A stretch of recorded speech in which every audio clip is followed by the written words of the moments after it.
PRB yang memiliki mandat untuk menjamin pemenuhan hak anak. Risiko bencana itu adalah satu potensi kerugian yang dinyatakan dalam kehidupan, satu kesehatan, mata pencaharian, aset dan layanan yang bisa terjadi di dalam satu komunitas atau secara luas dalam masyarakat karena dampak bahaya. Untuk mengidentifikasi dan menilai serta mengurangi risiko itu. Secara spesifik, tujuan pengurangan risiko bencana adalah untuk meminimalkan kerentanan dan risiko bencana di seluruh lapisan masyarakat untuk menghindari atau mencegah dan membatasi dan mempersiapkan dampak dan kerugian yang timbul dari bahaya alam, serta memfasilitasi pembangunan yang berkelanjutan. Hubungan sanitasi air bersih dan pengurangan risiko bencana ini sangat erat.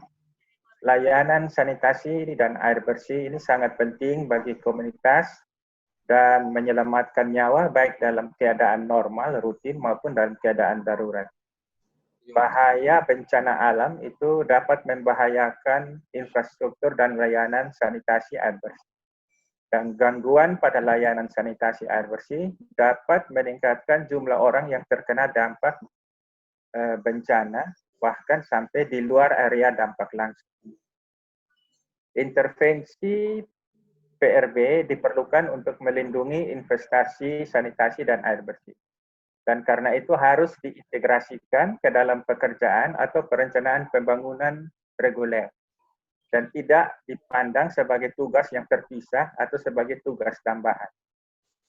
Sangat penting bahwa kerentanan baru tidak diperkenalkan atau diperkuat melalui sanitasi air bersih, layanan sanitasi dan air bersih yang baru atau yang sudah ada. Karena UNICEF memiliki mandat untuk pemenuhan hak anak, maka UNICEF menaruh perhatian pada PRB atau pengurangan risiko bencana yang berpusat pada anak. Yang dimaksud dengan berpusat pada anak adalah fokus pada risiko yang spesifik dihadapi oleh anak-anak, serta melibatkan anak dalam upaya dan inisiatif untuk mengurangi risiko bencana. Bencana berdampak negatif pada hak anak dan perempuan. UNICEF sudah memiliki pengalaman secara global dalam sebelum, selama, dan sesudah bencana dan bekerja di semua sektor program utama. Karena itu UNICEF ditempatkan secara ideal untuk menangani risiko bencana dan untuk melakukan tindakan pengurangan risiko. Ada 4 sasaran pengurangan risiko bencana yang diamanatkan UNICEF. Yang pertama, untuk menjadikan PRB untuk anak-anak dan perempuan sebagai prioritas nasional dan daerah. Yang kedua, untuk mengurangi risiko atau risiko berbeda yang dihadapi oleh anak perempuan, anak laki-laki, remaja, dan wanita dapat diidentifikasi dan ditangani. Yang ketiga, menciptakan kondisi yang lebih aman dan lebih tangguh untuk anak perempuan, anak laki-laki, dan untuk perempuan. Serta yang keempat, penguatan kesiapan, respon kemanusiaan, dan pemulihan melalui pengembangan kapasitas. Tahun 2020 ini UNICEF melalui mitra kami, Yayasan Kemanusiaan Muslim Indonesia, akan terus mendukung Provinsi NTB untuk memperkuat peran Pokja WOS dalam keadaan darurat, termasuk mengintegrasikan pengurangan risiko bencana ke dalam program WAS, pengembangan kapasitas untuk sanitarian dan mitra lainnya, untuk SDBM dalam keadaan darurat, dan mendukung pelaksanaannya dari SDBM 5 pilar serta mendukung Provinsi NTB untuk pencegahan penularan COVID-19 melalui kegiatan WAS. Akhir kata, saya banyak berterima kasih untuk Bapeda Provinsi NTB dan mitra YKMI NTB yang bersama-sama di tengah tantangan pandemi COVID-19 ini tetap berupaya menyelenggarakan peningkatan kapasitas dan mendukung Pokja AMPL di level provinsi maupun di level kabupaten kota terkait strategi pengurangan risiko bencana, penyusunan rencana kontingensi AMPL dalam masa kedaruratan, serta adanya kolaborasi dan sinergi antara peserta pelatihan dengan lintas sektor di wilayah kerja masing-masing. Semoga pelatihan ini juga menjadi wadah sharing, pembelajaran, dan pengalaman dari peserta dalam capaian tantangan strategi dan gap pengurangan risiko bencana dan AMPL. Terima kasih. Ya, terima kasih Bapak. Terima kasih. Selamat pagi Bapak Ibu sekalian. Senang sekali saya bisa bergabung di dalam pelatihan pada pagi hari ini. Sepertinya peserta di sini cukup lengkap ya, dari dinasnya ada dinas pendidikan, kemudian dari dinas kesehatan tentunya, kemudian juga ada dari BPBD dan Bapeda. Nah, memang kalau dilihat ini adalah dinas-dinas yang memang terkait dengan AMPL dan juga dengan penanganan kebencanaan. Di sini juga ada dinas sosial ya. Oke, mungkin pertama saya perkenalkan diri dulu. Nama saya Enrico Rahadi Jono Putro. Selama ini saya menjadi disebutnya WAS in Emergency Focal Point di UNICEF, dan juga menjadi WAS Coordinator ya.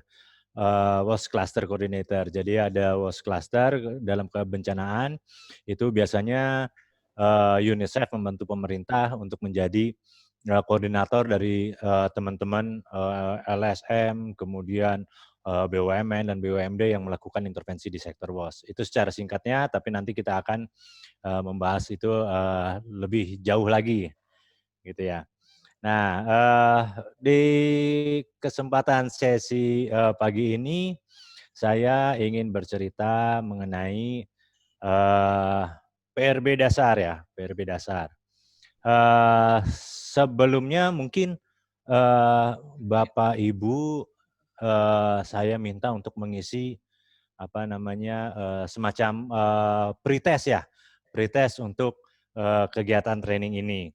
Ini sebentar akan saya share screen, nanti Bapak Ibu bisa di handphonenya masing-masing bisa masuk ke survei Monkey ya, survei Monkey. Oke, sebentar saya coba lihat.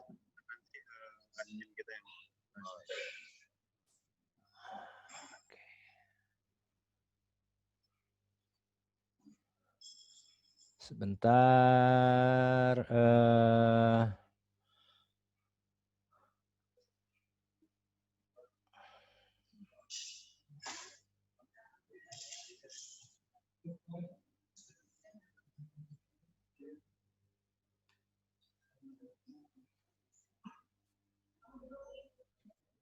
Sebentar ya, sedikit lagi. Sedikit lagi, seret.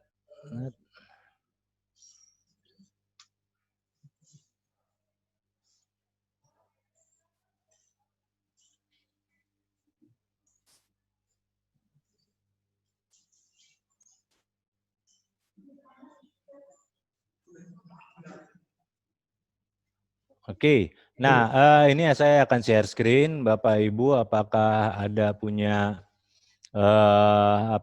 scan untuk barcode? Ini bisa coba di scan ya, ada di layar. Sebentar saya share di layar.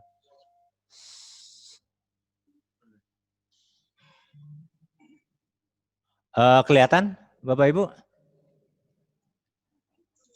Iya, Pak, kelihatan. Oke. Coba Bapak Ibu scan barcode ini kalau ada, kalau enggak di browser Bapak Ibu masukkan link ini. Mohon izin Pak Riko, Ya. untuk pretest kita sudah share ke grup WA. Oh, oke, udah ya. Oke, siap. Oke, kalau gitu ini saya lewat. ya saya lewat saja. Berarti kita selanjutnya. Nanti kita ingin lihat di berita situ sebetulnya sejauh mana pengenalan Bapak Ibu terhadap PRB, kemudian terhadap RAD, kemudian juga terhadap SSK dan sebagainya. Oke, nah yang pertama saya akan dalam sesi ini akan bercerita mengenai dasar-dasar konsep PRB. Konsep PRB. Nah, ini dia konsep PRB atau pengurangan risiko bencana. Oke, ini dia.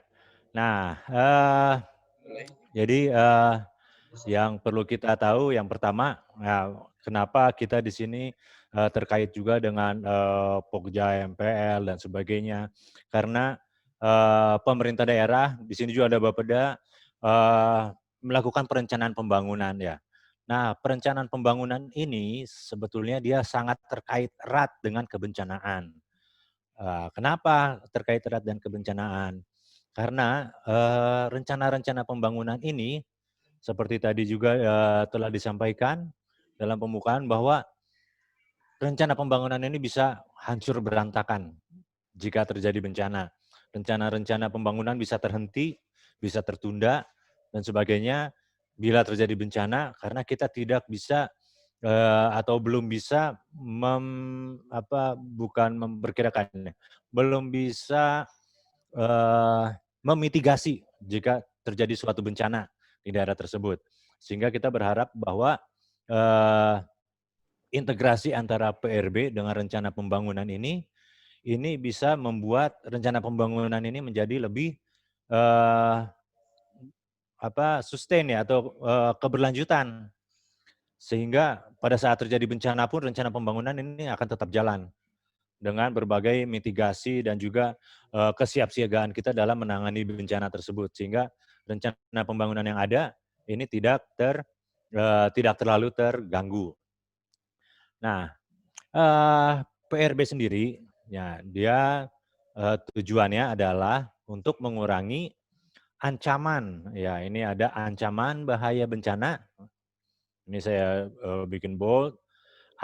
Mengurangi ancaman bahaya bencana, kemudian meningkatkan kemampuan dan memperkecil kerentanan fisik, sosial, dan ekonomi terhadap bencana, sehingga memperkecil risiko bencana. Nah, ini mungkin Bapak Ibu masih bingung ya dengan kalimat ini, tapi nanti akan saya lebih terangkan lagi apa sih maksud-maksud dari kalimat ini gitu. Di sini ada ancaman bahaya atau hazard. Ini kita beri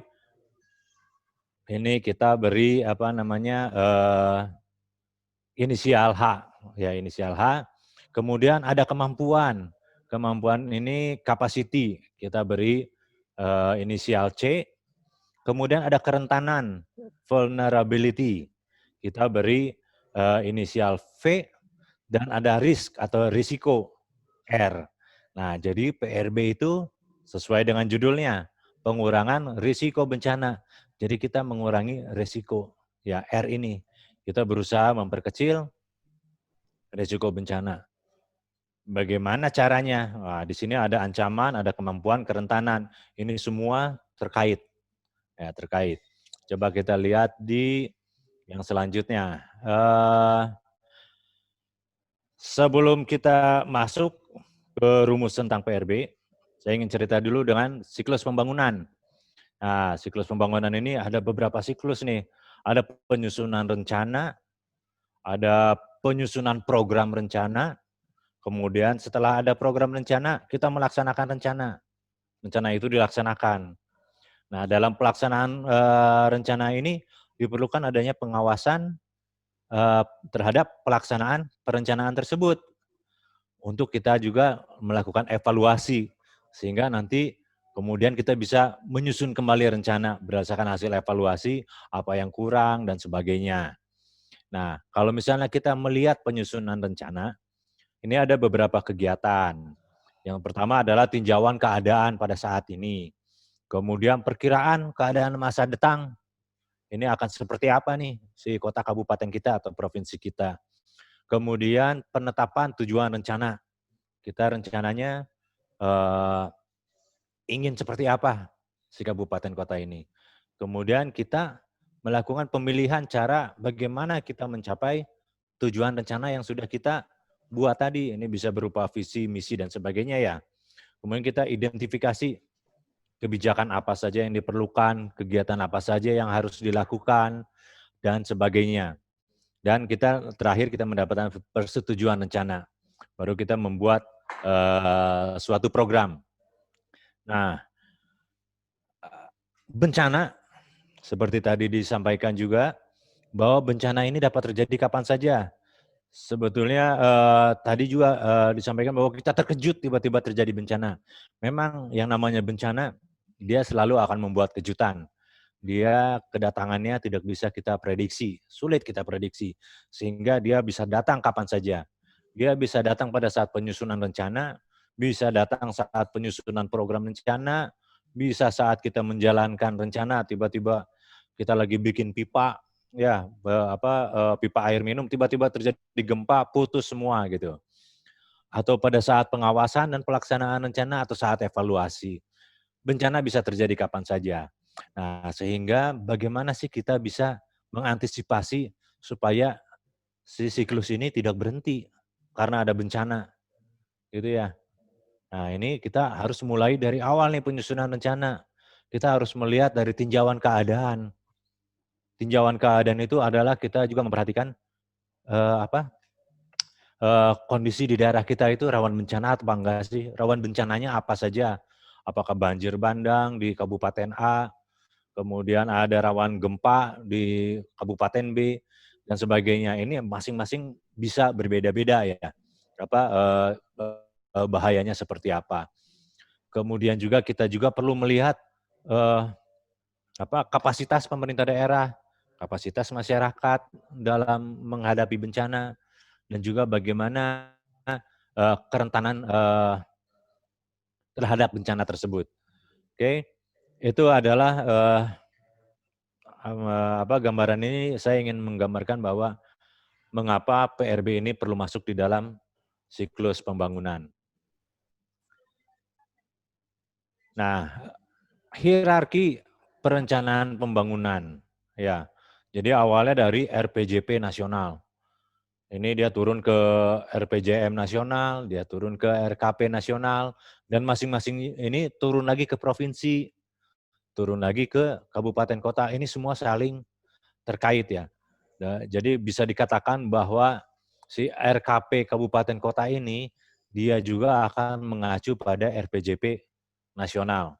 Jadi ini akan sangat terkait gitu ya, sangat terkait. Nah, bencana bisa terjadi di mana saja, pada level apa saja, gitu ya. Terjadilah bencana nasional seperti misalnya bencana pandemik saat ini. Nah, ini bisa merubah perencanaan secara nasional. Kalau berubah perencanaan secara nasional, dia juga akan turun ke bawah, gitu. Si dokumen-dokumen ini juga bisa menjadi berubah. Seperti misalnya ada anggaran yang dipotong, gitu ya, karena untuk menangani pandemik. Kemudian juga ada kebijakan-kebijakan yang harus dipenuhi oleh provinsi dan kabupaten kota sesuai anjuran dari pusat dan sebagainya. Bencana juga bisa terjadi di provinsi. Nah, bila terjadi di provinsi, ini bisa merubah apa yang ada di provinsi dan kabupaten kota. Namun perubahan-perubahan ini jangan sampai merubah atau mempengaruhi capaian yang ingin dicapai dari masing-masing dokumen ini terhadap acuan nasional. Jadi diupayakan dia tetap bisa mengacu tujuan nasional ini bisa tetap tercapai ya, bisa tercapai. Demikian juga kabupaten kota, bila bencana terjadi di kabupaten kota, bagaimana kabupaten kota bisa menghandle bencana tersebut sehingga perlu merubah RPJP, RPJM atau RKP, tapi tetap mengacu kepada di tingkat provinsi. Seperti itu. Oke, ini adalah gambarannya bahwa bencana ini bisa terjadi di mana saja, di berbagai tingkat, dan ini juga bisa mempengaruhi dokumen-dokumen perencanaan pembangunan. Oke, kita masuk lagi ke siklus penanggulangan bencana. Nah, tadi kan kita cerita tentang siklus pembangunan. Ini sekarang ada siklus penanggulangan bencana. Jadi siklus penanggulangan bencana itu ada 3, yaitu saat bencana, pasca bencana, dan pra bencana. Pada saat bencana terjadi, nah di sini terjadi bencana, kita melakukan intervensi berupa tanggap darurat. Bagaimana kita memastikan masyarakat terdampak bisa tetap hidup secara bermartabat, ya. Ibu-ibu, anak-anak, dan semua penyintas ini bisa diselamatkan. Kemudian juga setelah tanggap darurat, ini biasanya dalam beberapa hari atau beberapa minggu, atau mungkin kalau besar dia bisa beberapa bulan, baru kita masuk ke pemulihan dini. Bagaimana masyarakat ini dipulihkan. Nah, baru setelah itu masuk ke rehabilitasi dan rekonstruksi. Nah, berdasarkan pengalaman ini, kita bisa belajar bagaimana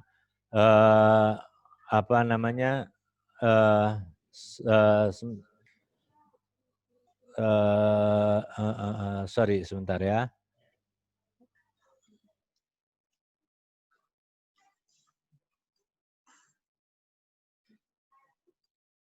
Oke, nah setelah ini baru kita masuk ke prabencana.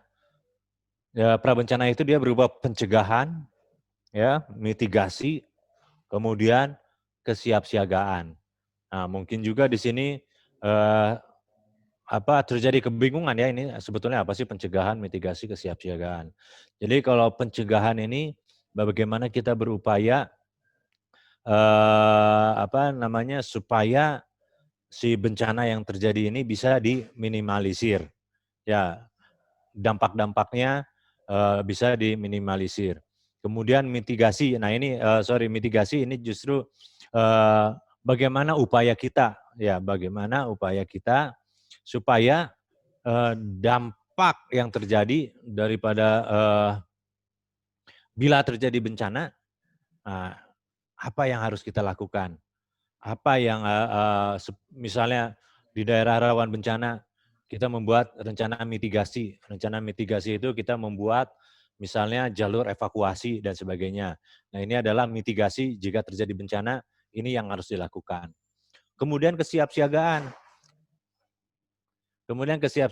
Nah, kesiapsiagaan ini bercerita mengenai bagaimana pemerintah daerah, bagaimana masyarakat yang tinggal di daerah rawan bencana siap dalam menghadapi kebencanaan. Tidak hanya itu saja, tapi juga kesiapsiagaan di infrastrukturnya, siap siaga di kebijakannya, dan kesiapsiagaan di anggaran. Nah, bila terjadi suatu bencana, ini seperti tadi yang saya disampaikan, ini bisa merubah perencanaan. Jadi nanti balik lagi ke yang tadi tuh siklus siklus pembangunan. Ini bisa merubah siklus merusak lah ya, dia bisa merusak rencana pembangunan atau menghambat rencana pembangunan. Oke, itu adalah siklus penanggulangan bencana. Jadi tadi kita udah ada siklus pembangunan, ada siklus penanggulangan bencana. Kemudian kita masuk ke penyelenggaraan penanggulangan bencana. Ya, jadi penyelenggaraan penanggulangan bencana ini dia adalah serangkaian upaya yang meliputi penetapan kebijakan pembangunan yang beresiko menimbulkan bencana. Kemudian kegiatan pencegahan bencana. Nah, ini kan dia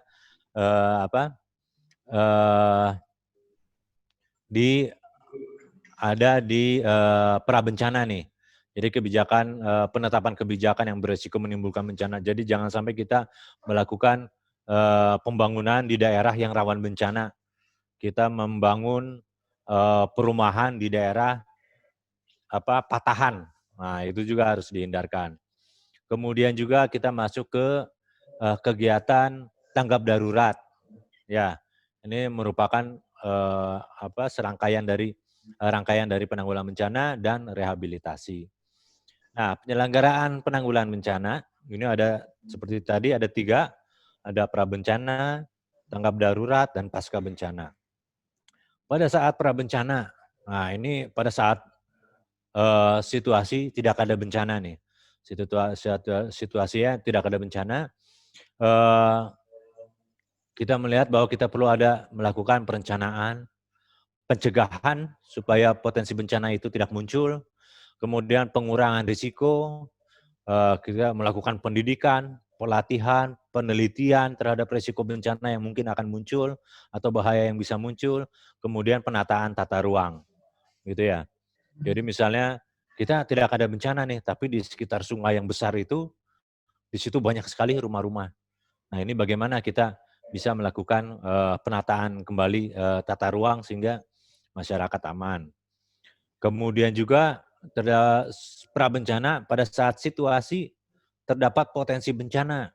Jadi kita melihat bahwa ada suatu wilayah, ya, dia ini sangat berpotensi setiap tahun itu dia selalu terjadi banjir, atau setiap tahun itu dia terjadi longsor, rawan longsor.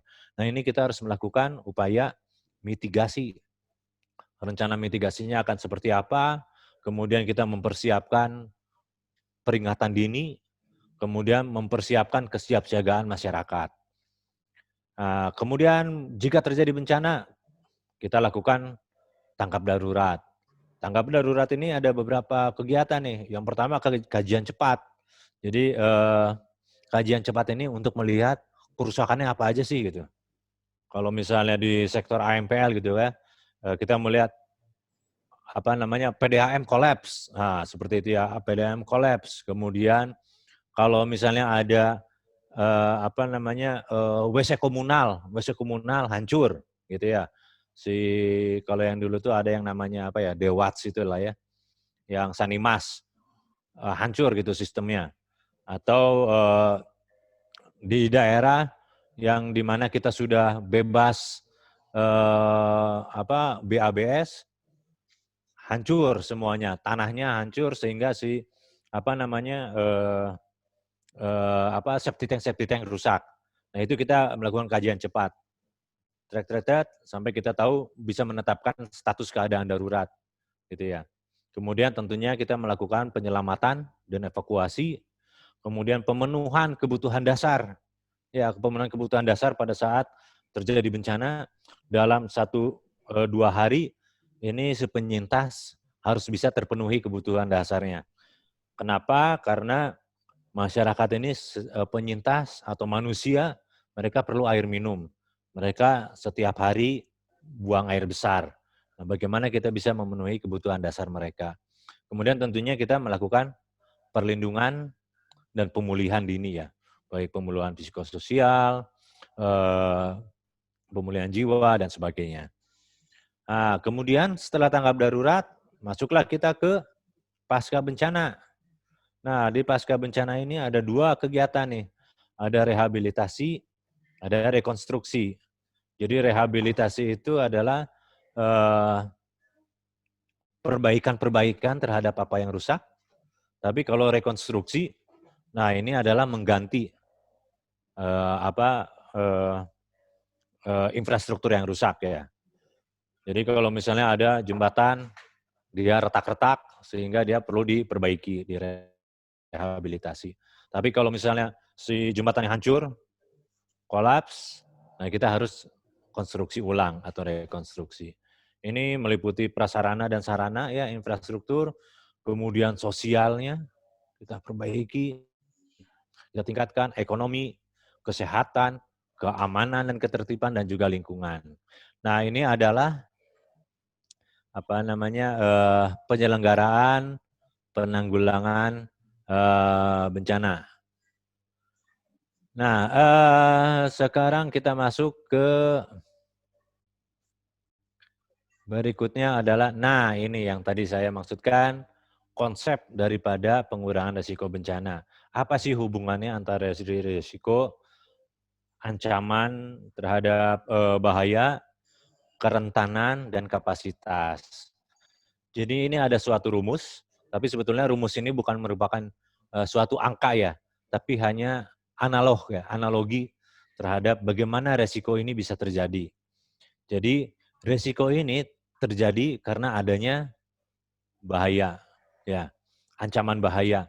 Ancaman bahaya ini tidak bisa kita kita atur, ya. Ancaman bahaya ini tidak bisa kita atur. Kita nggak bisa mengatur gunung api. Kalau bisa kecil lah ininya ledakannya gitu. Kalau banjir jangan terlalu besar. Nah ini kita nggak bisa mengatur si hazard ini. Ya jadi hazard ini adalah given. Ya jadi ya begitulah gitu ya ancaman bahaya yang kita hadapi. Semakin besar si ancaman bahaya, tentunya semakin besar juga resikonya. Ya, ini kalau analognya seperti itu dari rumus matematika ini. Nah, cuma si resiko ini bisa juga dia semakin besar atau semakin kecil. Kalau misalnya ini adalah kerentanan. Kalau misalnya kerentanan daripada masyarakat ini tinggi, ya maka resikonya semakin tinggi, gitu. Jadi sudah terjadi bahaya, terus si masyarakat tinggalnya kita punya bahaya gempa di daerah patahan, gitu ya, contohnya gitu, di daerah patahan. Kemudian masyarakat mereka tinggalnya di daerah patahan. Jadi dia sangat rentan, ya rentan terkena bencana tersebut. Nah ini kalau misalnya ada bahaya, ada kerentanannya tinggi. Nah ini bahayanya akan semakin berlipat, ya akan semakin berlipat. Karena udah bahayanya udah nggak bisa ditawar, masyarakatnya rentan sekali, sehingga resikonya besar sekali. Nah bagaimana untuk memperkecilnya? Kita harus punya kapasitas untuk bagaimana si masyarakat ini bisa kerentanannya berkurang. Jadi kapasitasnya itu misalnya begini, di daerah gunung api gitu ya, di daerah pegunungan gunung api gitu ya. Di situ tinggallah beberapa desa ya, ada beberapa desa di dekatnya atau dusun. Nah, bagaimana kita meningkatkan kapasitasnya? Nah, kita meningkatkan kapasitas dengan cara kita melakukan pelatihan atau sosialisasi kepada kepada masyarakat. Mereka rentan, tapi mereka punya kapasitas untuk lari. Jadi mereka di situ kita sudah sediakan peringatan dini. Jadi jika terjadi ledakan, kita akan tahu bahwa lahar ini akan turun berapa menit. Sehingga ada peringatan dini, masyarakat bisa lari, kemudian kita sediakan jalur evakuasi dan sebagainya. Nah inilah yang disebut dengan kira-kira kapasitasnya ya, kapasitas masyarakat. Kemudian juga pemerintah daerah sudah bisa memetakan di mana sih lokasi pengungsian nantinya. Gitu. Sehingga resikonya ini bisa turun. Nah ini kalau misalnya kita lihat secara matriks ya, ini resiko meningkat jika ancamannya ini meningkat, atau ini ancamannya tetap ya sebetulnya ancamannya tetap. Tapi kemudian kerentanannya tinggi, jadi dia sangat rentan, dan kapasitas masyarakat rendah. Dia tidak tahu harus lari kemana, tidak ada peringatan dini, dan sebagainya. Sehingga resiko terhadap masyarakat itu sangat tinggi. Tapi resiko ini bisa diturunkan jika kerentanannya rendah, gitu ya. Masyarakatnya dipindahkan dari lokasi yang dekat dengan gunung api. Kemudian juga kapasitas masyarakat kita tingkatkan dengan memberikan mitigasi bencana, jalur-jalur evakuasi dan sebagainya. Sehingga resiko terhadap masyarakat ini menjadi lebih rendah. Begitu. Mudah-mudahan ini bisa dimengerti lah ya konsep daripada pengurangan risiko bencana. Oke, jenis-jenis bencana atau bahaya. Ini banyak sekali ya. Apa jenis-jenis bencana atau bahaya? Ada bencana alam, kemudian ada bencana non-alam dan teknologi. Jadi bencana alam itu seperti misalnya penyakit, agriculture ya. Misalnya terjadi hama. Nah ini juga alam gitu kan. Kemudian ada angin ribut, kekeringan, kemudian gempa bumi, pandemik yang saat ini kita hadapi, panas yang ekstrim, banjir dan banjir bandang, ada hujan es, kemudian juga ada badai dan badai tropis. Ini yang sedang kita menjadi topik saat ini ya, karena kita sedang menghadapi La Nina. Kemudian juga tanah longsor dan aliran puing-puing. Aliran puing-puing ini misalnya guguran lava ya, guguran lahar dan sebagainya. Badai petir, tornado atau angin ribut, tsunami, kemudian juga ada kebakaran hutan, kebakaran lahan, kemudian musim dingin dan badai es, ini yang tidak terjadi di Indonesia, dan juga lubang runtuhan. Ini ada di beberapa daerah di mana tiba-tiba ada satu tanah dia jatuh gitu ya, menjadi bolong. Itu juga merupakan bencana alam. Kemudian ada bencana non alam dan teknologi, misalnya material berbahaya dan beracun. Kemudian gangguan dan pemadaman listrik. Nah ini juga bencana ini. Apalagi saat ini kita sangat mengandalkan listrik ya. Jadi tiba-tiba misalnya ekstrim gitu ya, ekstrim Suryalaya dia meledak semua gitu. Nah ini Pulau Jawa mati semua. Nah ini menjadi bencana non alam. Kemudian ledakan pembangkit listrik tenaga nuklir atau nuklirnya sendiri, ada bom nuklir. Kemudian keadaan darurat radiologis, ancaman bahan kimia dan senjata biologis, ini yang juga berbahaya. Kemudian serangan dunia maya, nah ini cyber juga menjadi saat ini menjadi salah satu bencana. Ya, salah satu bencana. Misalnya gitu ya, dia cyber terhadap ATC atau pengendali pesawat gitu ya, pengendali jalur pesawat, lintasan pesawat. Nah ini juga bisa menjadi bencana. Jadi pesawat-pesawat menjadi kacau, lalu lintasnya terjadi tabrakan dan sebagainya. Kemudian ledakan dan bom dan kerusuhan sipil. Ya, seperti misalnya kerusuhan tahun 98, nah itu juga sebetulnya menjadi bahaya karena menjadi bencana ya. Karena pada saat itu juga terjadilah pengungsian-pengungsian. Kemudian juga di Lampung Selatan terjadi konflik antar desa, antar suku, dan cukup banyak yang mengungsi. Nah, itu adalah beberapa jenis bencana dan bahaya. Nanti kita lihat, Bapak Ibu lihat kira-kira kalau di NTB ini apa aja sih bencana-bencana yang mengancam gitu. Atau di Kabupaten Bapak Ibu apa saja sih bencana-bencana yang mengancam dan sebagainya ya. Nah, bagaimana bencana itu bisa terjadi? Ya, faktor bencana, penyebab bencana itu sebetulnya ada dua ya. Yang pertama adalah yaitu adalah kombinasi antara alam dan antropogenik ya. Kalau kombinasi antara alam dan antropogenik ini bisa beberapa faktor. Yang pertama misalnya dampak perubahan iklim global.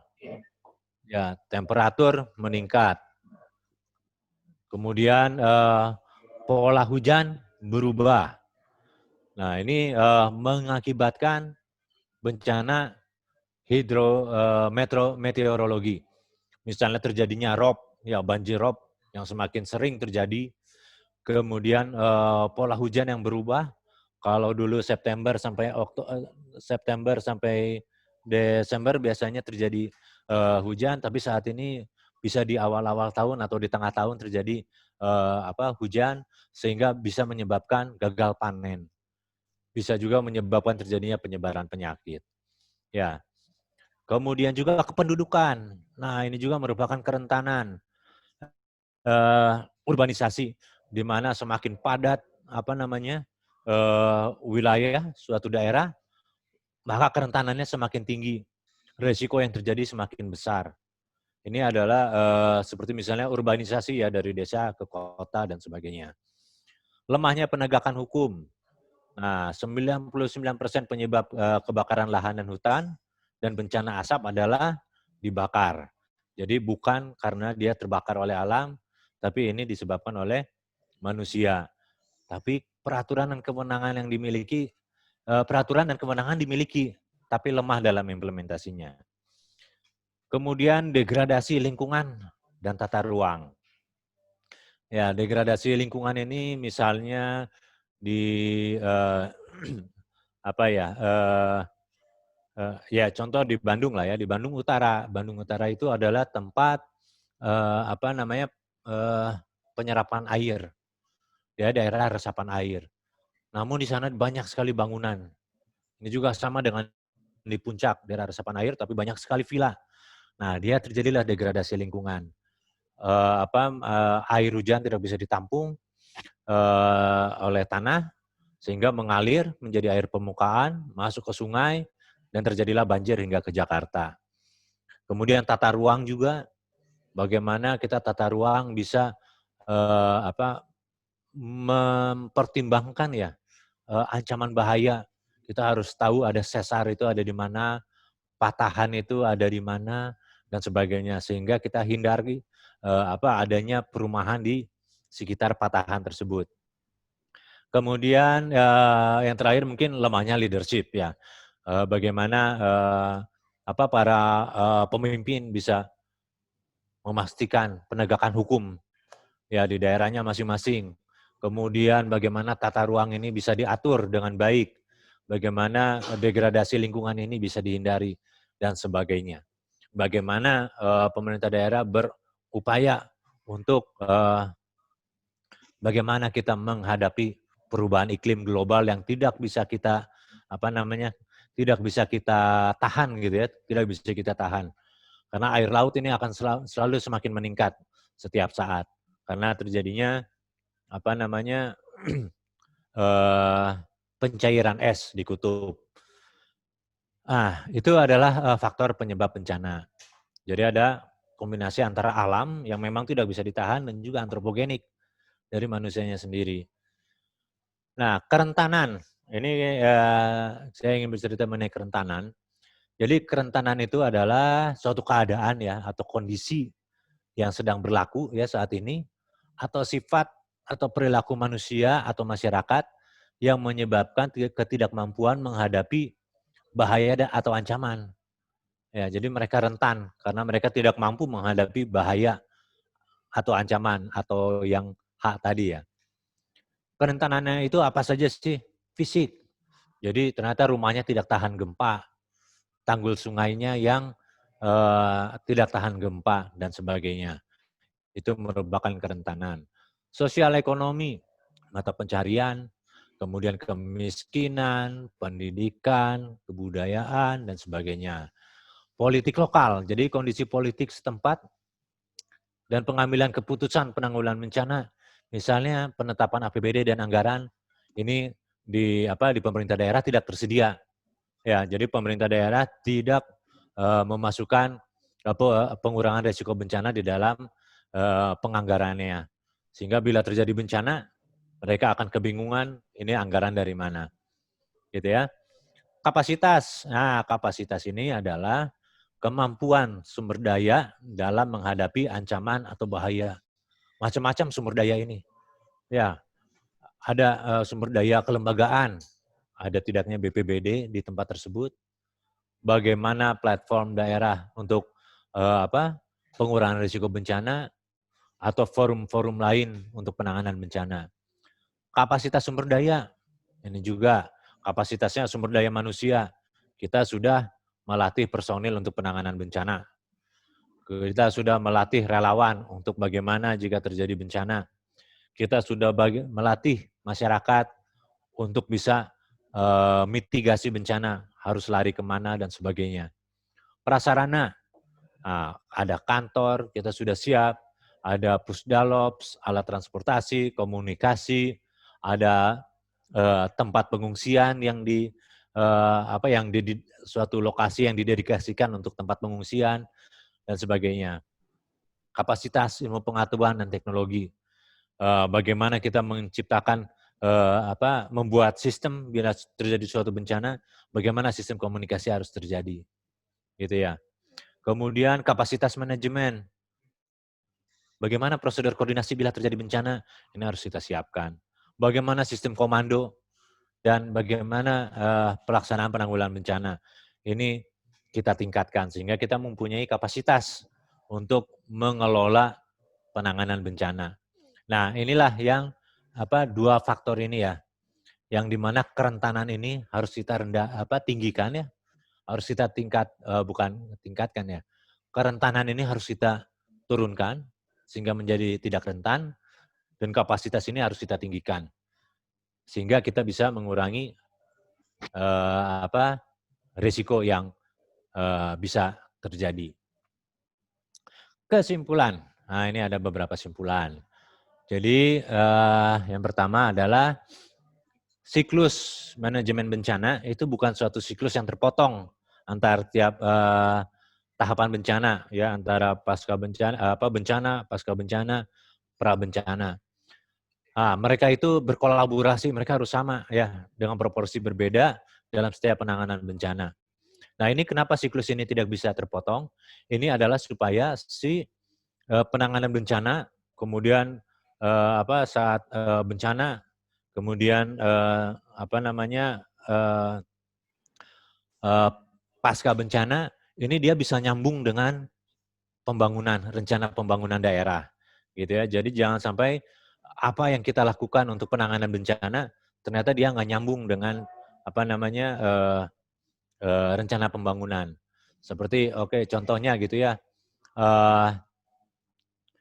Dalam rekonstruksi dan rehabilitasi, kita menempatkan hunian sementara atau hunian tetap bagi penyintas di suatu lokasi. Tapi kita tidak punya rencana di lokasi tersebut akan ada jaringan air minum. Nah, ini nanti akan kesulitan. Nah, sehingga pada saat tanggap bencana, nah kita sesuaikan dengan rencana yang ada. Akan kemanakah pengembangan PDAM nih?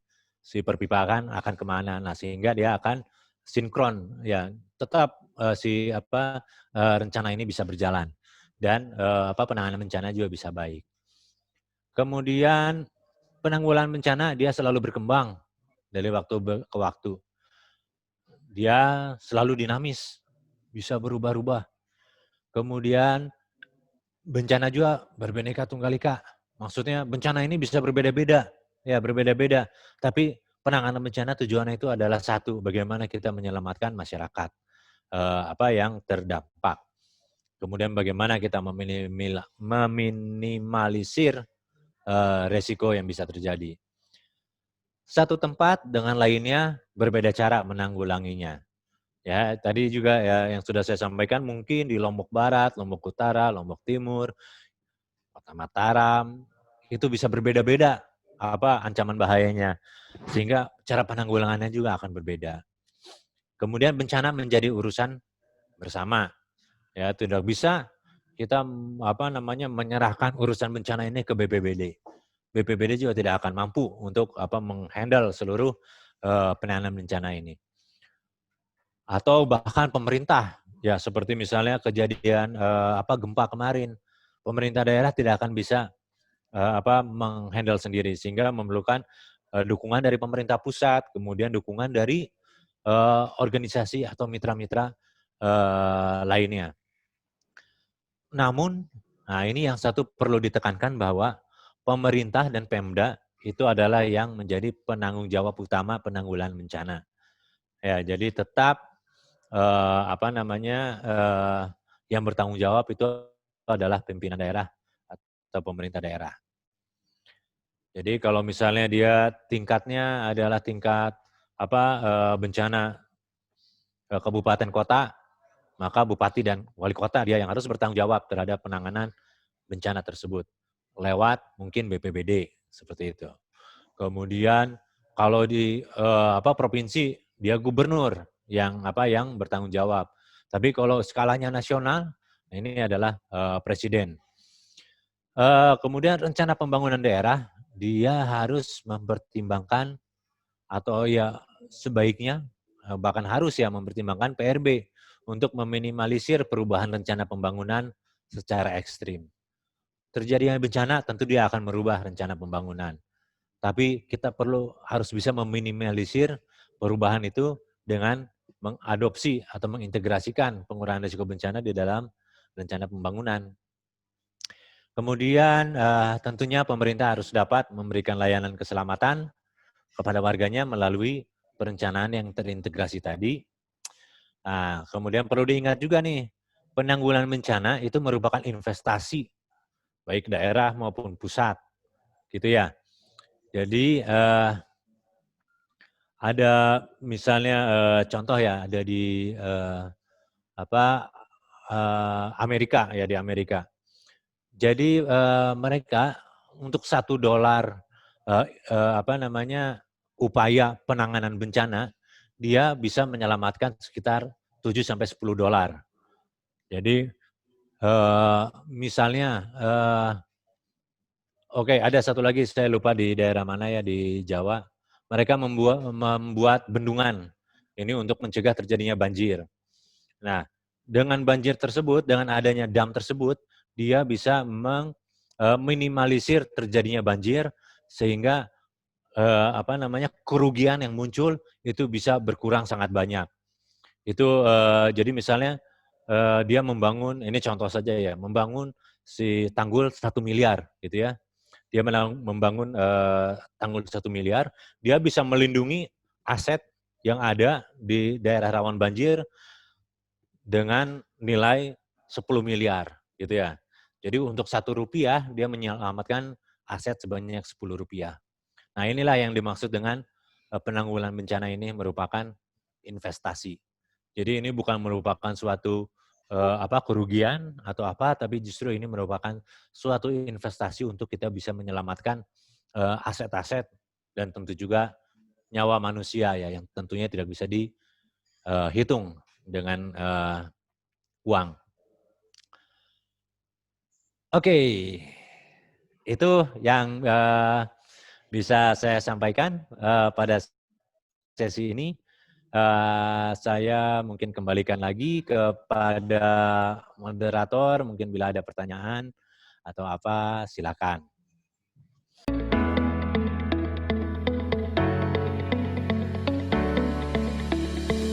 Banjir, teknologi, dan sebagainya yang itu diharapkan kita tindak lanjuti kebijakan di masing-masing daerah. Bagaimana AMPL yang kita bahas kemarin dapat kami pahami bahwa AMPL dalam penanggulangan bencana adalah merupakan bagian daripada klaster pengungsian dan lingkungan. Kuat di dalam tubuh kita. Ini game yang kreatif, ya. Kita punya waktu 3 menit.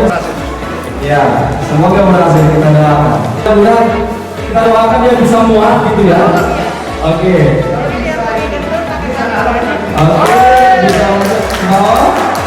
Kami dari kelompok tanah longsor ingin menyampaikan upaya-upaya PRB yang kita lakukan sebelum terjadinya tanah longsor. Di sini ada 3 garis besar yang ada kaitannya dengan aturan-aturan, ada kaitannya dengan kelembagaan, ada kaitannya dengan langsung kegiatan dalam bentuk mitigasi struktural.